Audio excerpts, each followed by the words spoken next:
What if Africa was one country? One name, one flag, one anthem, and one identity. In a world where perception shapes power, what would it mean to brand Africa? Not just as a continent, but as a united force. This isn't just an imagination. It's a question of identity, destiny, and design. This video is my personal experiment and take on what Africa could look like from a brand designer's perspective. Africa's story is rich and complex, with 54 countries, over 2,000 spoken languages, and centuries of division, resistance, and renewal. From the Pan-African dreams of Kwame Nkrumah of Ghana and Nelson Mandela of South Africa, to the formation of the African Union and regional blocs like ECOWAS, unity has always been the heartbeat of Africa. But unity without identity is incomplete. To unite Africa, we need to see Africa as one. And this is exactly what this experiment is about. Branding isn't just a logo or a color scheme. It's the way you are perceived. It is the emotion that your aura evokes.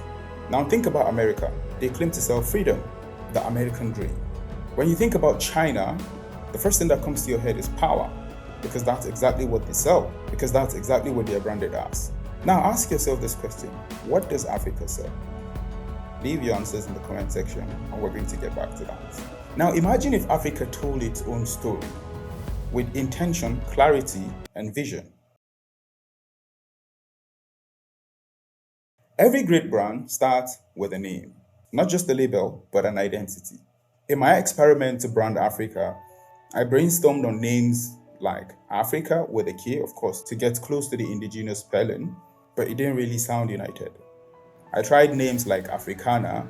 Of course, it rhymed with African culture, but it sounded like a person rather than a community or a country. I even tried considering the United States of Africa, but then it just sounded like a knockoff of the United States of America. And the fact that they would be sharing the same acronym, USA, is going to create a lot of conflict or confusion.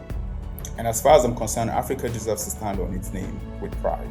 But in the end, I finally settled with United Africa, with a K, of course.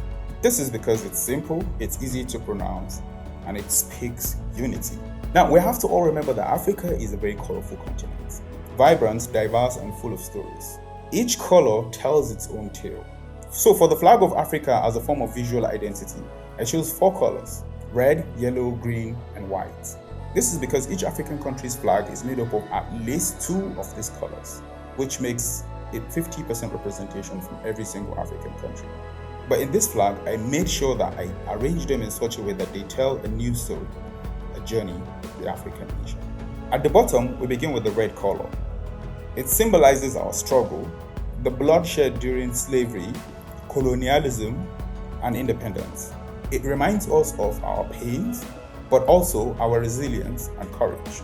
Above the red color is the color yellow, glowing with warmth, creativity, and untapped wealth, a continent brimming with potentials. Then comes the color green, our grounding. It stands for land, growth, nature, and rebirth, representing the moment we began to reclaim our own.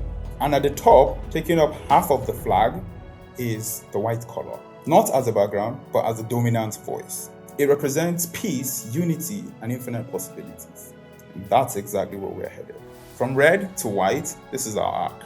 From struggle to peace, and from the past to the future. And every color in between is the journey of a united Africa.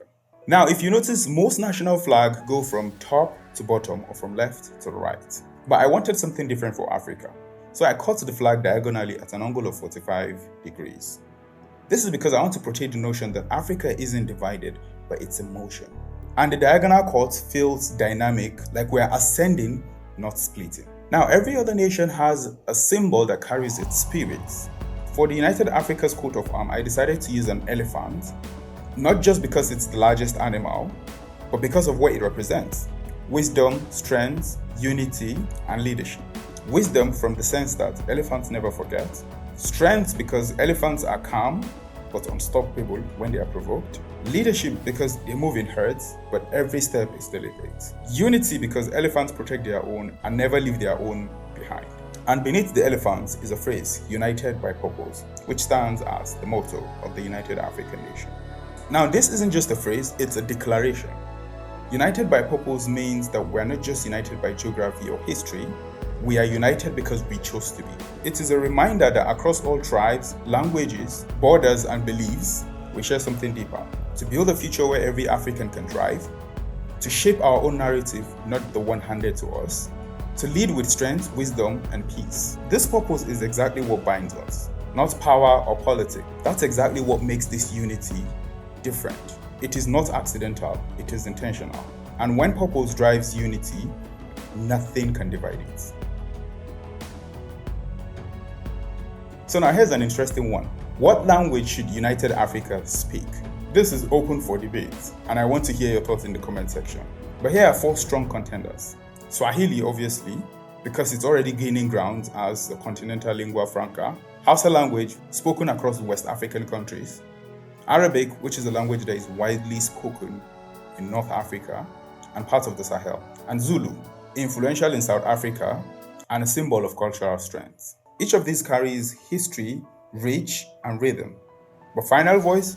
I'm waiting to check the comment section. Or maybe we should embrace the multilingualism as a brand value, not as a barrier, but as a badge of honor.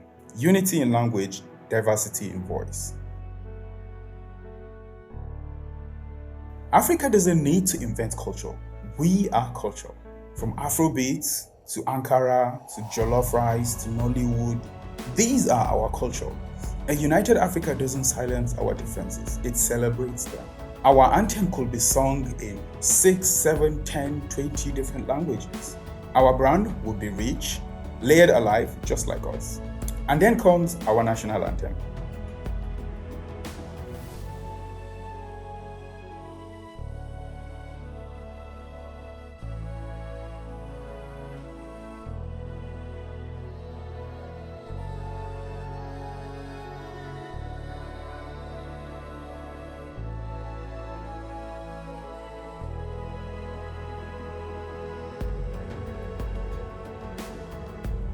What if Africa had one currency? A currency that unites markets and mindsets. So I did a long research and I considered names like the Afro money, which has already been circulating on social media. But then imagine saying 50 Afro monies. It just doesn't feel right from a branding perspective. So I explored names that are very short and memorable, like Afra, Kora, Rumba, Manza, Zuri. And of all of these names, the one that stood out for me was Kora, because it has a nice ring to it. Imagine saying, give me 50 Kora, which could also translate to give me 50K. You get? But the reason why I chose Kora is far beyond this. Kora is very simple, symbolic, and of course African to the core. The Kora is an African musical instrument with 21 strings and played with both hands, just like the future of Africa. Balanced, bold, and built together. And imagine this, every bill, every coin, every digital transaction echoing with the sound of Kora, the currency of unity. And also, what if African product has its own global seal of quality, proudly made in United Africa? This is branding as a strategy. A unified economy needs a unified identity. We need to remember that Africa is not poor. In fact, Africa is one of the wealthiest continents on this planet, just not in the way that the world often talks about it. Now let's talk numbers. Africa holds 30% of the world's known mineral reserve. Africa supplies 40% of the entire world's gold. Africa produces 90% of the world's chromium. Africa holds 70% of the world platinum supply. Africa has 12% of the world's oil reserve. Africa holds 8% of the world natural gas reserve. Africa holds 8% of the world's uncultivated arable land. Africa possesses 10% of the world's internal renewable freshwater resources, and it's also home to the world's second largest tropical forest. In the digital age, borders actually get blurry. Imagine if we had one passport, one identification for all 54 states, and one domain .africa. This will be a continent that owns its data, the brand that builds its future, online and offline. Now here's the thing, the world sees Africa as a place to help.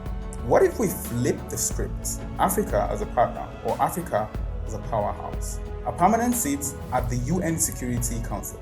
Embassies of United Africa in every continent. More than 60% of Africa is under the age of 25.